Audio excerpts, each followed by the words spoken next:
Assalamualaikum warahmatullahi wabarakatuh teman-teman. Kami dari kelompok 3 akan mempresentasikan hasil diskusi mengenai transformasi geometri. Nah, sebelum itu kalian harus tahu terlebih dahulu apa sih itu transformasi geometri. Nah, di sini kami akan menjelaskan apa itu transformasi geometri. Transformasi geometri.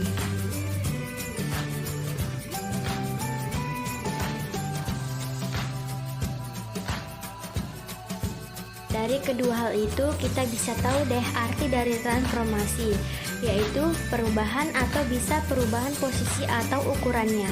Terus arti geometri apa dong?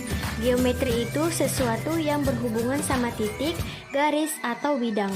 Jadi bisa disimpulkan nih bahwa transformasi geometri adalah suatu perubahan posisi atau ukuran pada titik, garis, atau bidang. Misalnya posisi awal X, Y ketika mengalami transformasi posisinya menjadi X aksen, Y aksen. Jenis transformasi geometri ada 4, yaitu 1. Translasi atau pergeseran, 2. Refleksi atau pencerminan, 3. Rotasi atau perputaran, 4. Dilatasi. Translasi atau pergeseran. Translasi biasanya disimbolkan dengan T. Translasi ini punya jarak dan arah. Intinya sih translasi itu cuma menggeserkan titik atau bidang sepanjang garis lurus dengan arah dan jarak dan tidak mengubah ukuran sama sekali. Nah, di sini kami telah memaparkan rumus translasi dan teman-teman bisa melihatnya sendiri ya. Contoh soal dari translasi yaitu tentukan bayangan titik 3,-7 oleh translasi 42. Pembahasannya adalah misalkan titik P 3,-7. T sama dengan 42 bagi P 3,-7. P aksen 3 tambah 4, -7 tambah 2 sama dengan P aksen 7,-5. Jadi bayangan titik 3,-7 oleh translasi 42 adalah 7,-5. Refleksi atau pencerminan. Siapa sih yang gak pernah bercermin? Aku mah rajin banget cerminan, hehehe. Konsep dari refleksi atau pencerminan ini sama saja dengan sifat di cermin datar. Sifat-sifat refleksi. Cermin menjadi titik tengah antara bayangan dan benda asli. Jarak titik asal dengan cermin sama dengan jarak cermin dengan bayangan. Garis yang menghubungkan benda asli dengan bayangan akan berpotongan tegak lurus dengan cerminnya. Nah, di sini kami juga memaparkan rumus dari refleksi. Teman-teman bisa melihatnya sendiri ya. Contoh soal dari refleksi. Titik B 3,2 dicerminkan terhadap sumbu X, maka B aksennya adalah pembahasannya. Kita di sini menggunakan rumus A X, Y direfleksikan terhadap sumbu X, maka hasilnya A aksen X, -Y. Jadi B 3,2 direfleksikan terhadap sumbu X, hasilnya B aksen 3,-2. Rotasi atau perputaran. Coba sebuti benda-benda yang berotasi. Banyak banget ya pastinya. Ada jarum jam, roda kendaraan, sampai planet di angkasa juga berotasi. Prinsip jenis transformasi ini sebenarnya samanya dengan benda-benda yang berputar di sekeliling kita.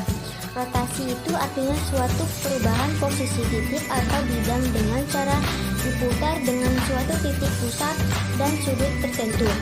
Ini nih yang khas dari rotasi. Dia berpatokan pada sudut untuk mengubah posisi titiknya. Ini setiap terjadi rotasi, objek atau bidang ukuran dan bentuknya akan selalu sama, nggak berubah-ubah ya. Tapi kamu harus memperhatikan unsur dari rotasi. Apa sih unsur dari rotasi? Nah, rotasi itu memiliki arah dan besar sudut. Kalau searah jarum jam atau sudut akan bernilai negatif. Kalau berlawanan arah jarum jam atau sudut bernilai positif. Jangan kebalik ya. Oh iya, aku juga punya tabel rumus rotasi nih yang bisa memudahkan kamus untuk nyari hasil bayangan rotasi. Ini dia, dan kalian bisa melihatnya sendiri ya.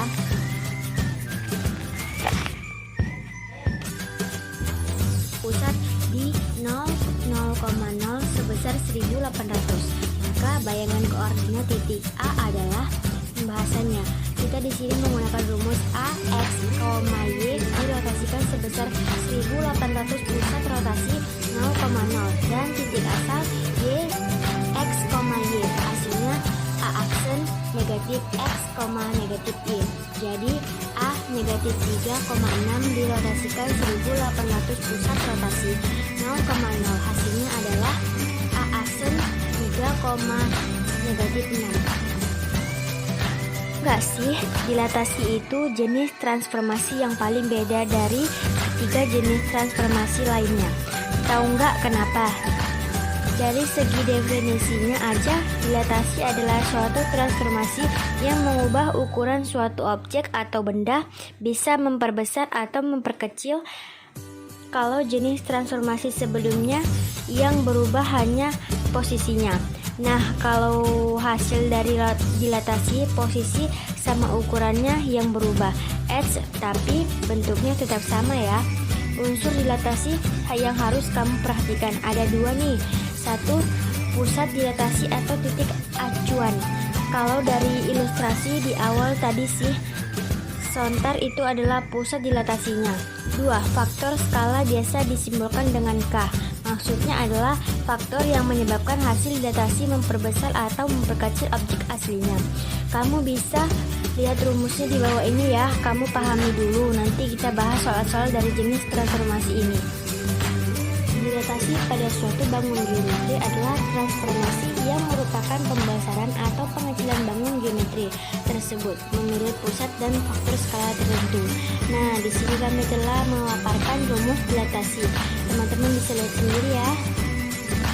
Soal dari dilatasi.